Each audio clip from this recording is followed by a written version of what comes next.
Hey guys, Mario here from MTG Diagnosis, and welcome to a new episode. Sorry it's been a while, but life got in the way, and I wanted to share with you my upgraded dragon deck. Now, this dragon deck is rotation proof, so it's ready for Guilds of Ravnica. And one of the guilds in Ravnica, there's going to be the 5 guilds that they're going to be focusing the expansion Guilds of Ravnica around.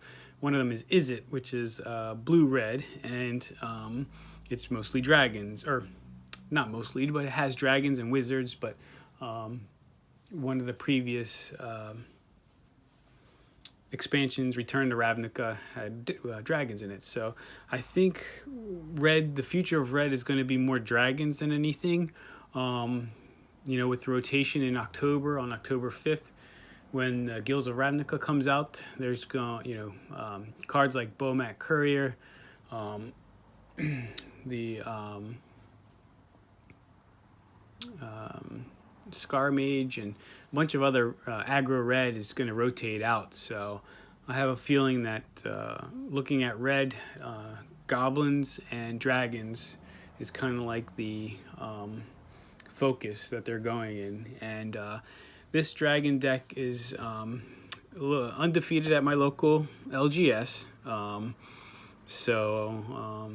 Against modern decks, actually. I haven't found the person who's into standard as heavily as I am, but modern, it's beaten some modern decks. So I just want to show you what's in my dragons deck. And the first card here is Sarkhan Fireblood. So Sarkhan is really good. He's 3 to cast for 3 loyalty. His 2+1 abilities, one of them lets you discard a card to draw a card, so you can gives you card advantage. And then the second ability is what I usually use him for. Mainly is for mana ramp and to cast the dragons. And you're going to need 4 of him, so this one's a foil. I wish you could see that better, but you can see it around his green collar. That's his gold collar. That's foil.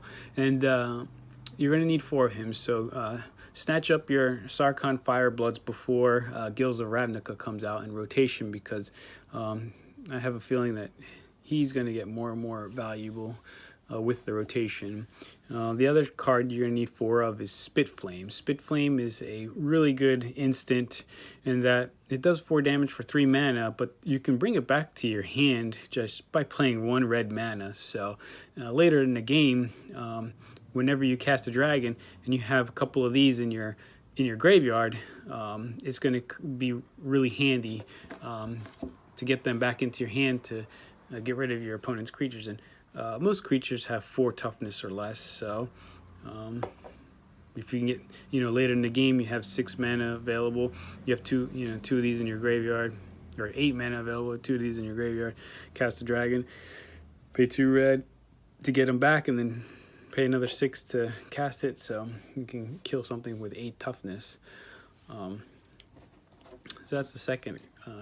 So there's 4 of those in there, and then 3 Banefires. And the reason why I put Banefire in is because when you're going up against a control deck, or a deck that likes to draw out the game, like Fog, Turbo Fog, these Banefires come really handy. I mean, you can pretty much,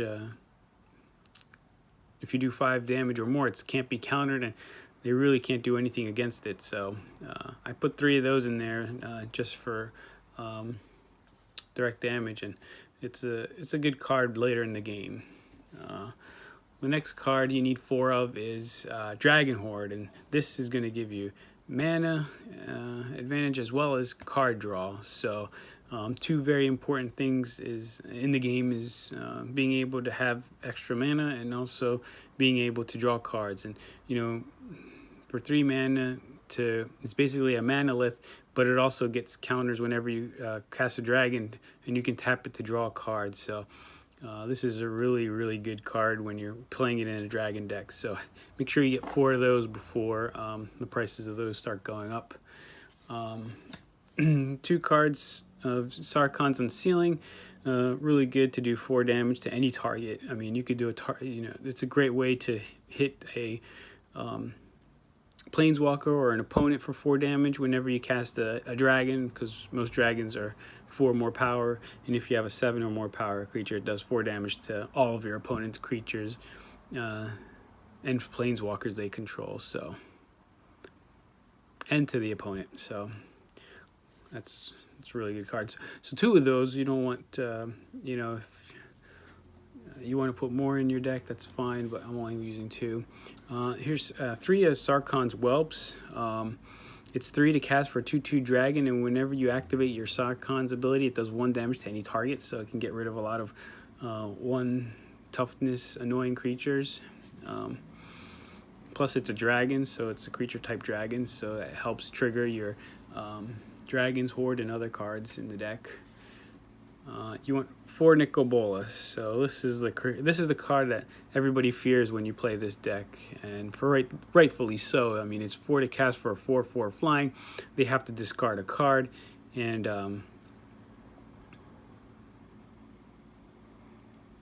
if you tap 7 mana, you can turn him into his planeswalker, and most people, when they see the planeswalker, they scoop, but the -3, most of the times when I transform him, I use the -3 ability to get rid of a big creature on the other side so that he stays alive.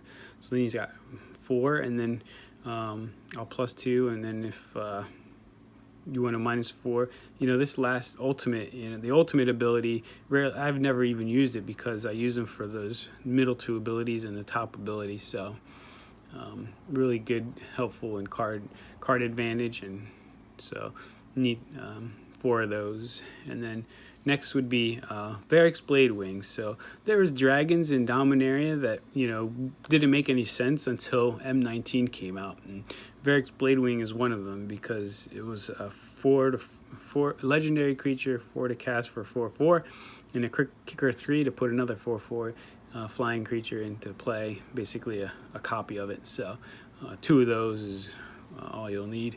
And then 4 Demanding Dragons. And why is there 4 Demanding Dragons? Is because it's a 5/5 flyer, first of all. And when you have a 5/5 flyer, there's a lot of creatures in other colors that are 5/5 or tougher. So a 5/5 flyer versus a 4/4 flyer is actually a huge difference. And then it's 5 to cast, and the patient can either take 5 damage or sacrifice a creature. In most cases, the opponent will take 5 damage when you lay one of these down, and then you have a couple of Banefires in your deck, so the person's already down to 15 mana. So all you need to do is do 7 and then 8. And if you put out 2 of these, then, and it's not legendary, so you can have multiple ones of these cards of this Demanding Dragon out at the same time.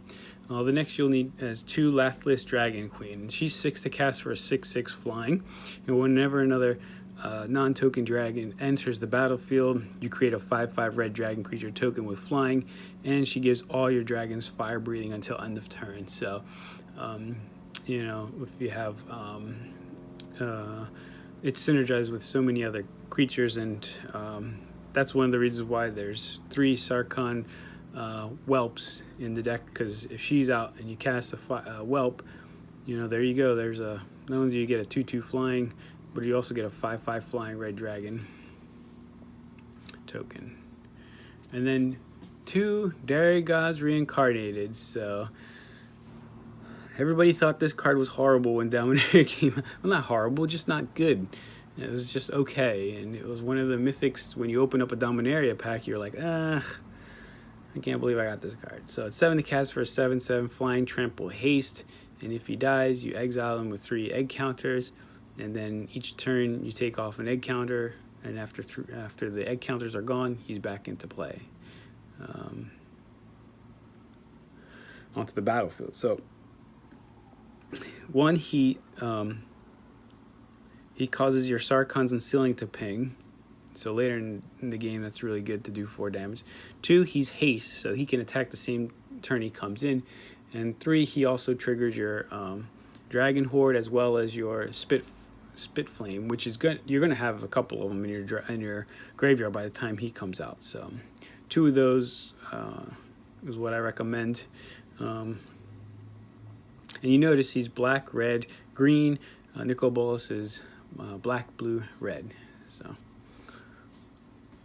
that's Sarkhan is, and then the last card is this Sarkhan Dragon Soul. This was the one from the Planeswalker deck.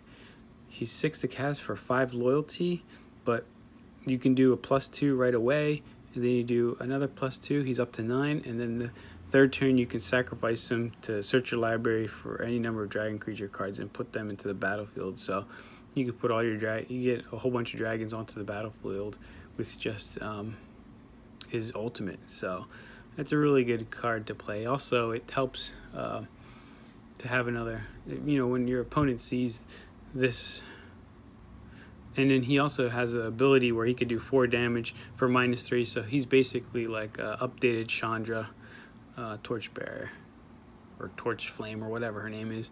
But she's an updated. He's like the next Chandra, but he's 6 to cast, so much more expensive than Chandra. So not as good of a card. You're gonna need 3 Sulphur Falls, so that's for your Nicol Bolas. 3 Dragon Skull Summits. It's also for your Nicol Bolas. 4 Unclaimed Territories, where it helps you add 1 mana of any color to cast a dragon or dragons, and then 15 Mountains.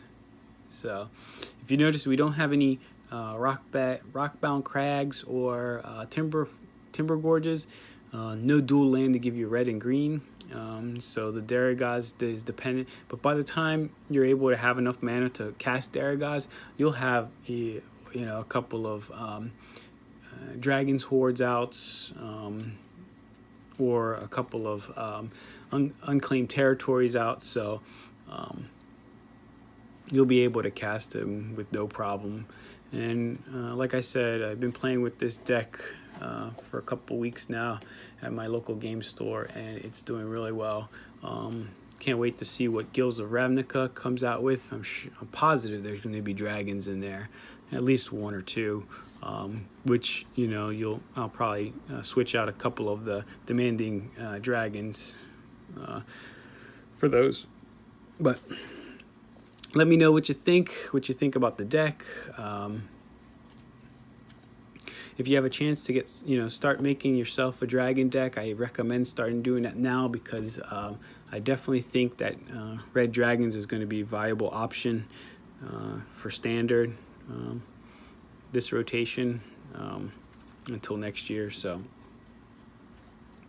and maybe even beyond that. So thanks for watching. Don't forget to like and subscribe, leave a comment, and talk to you guys later. Thanks.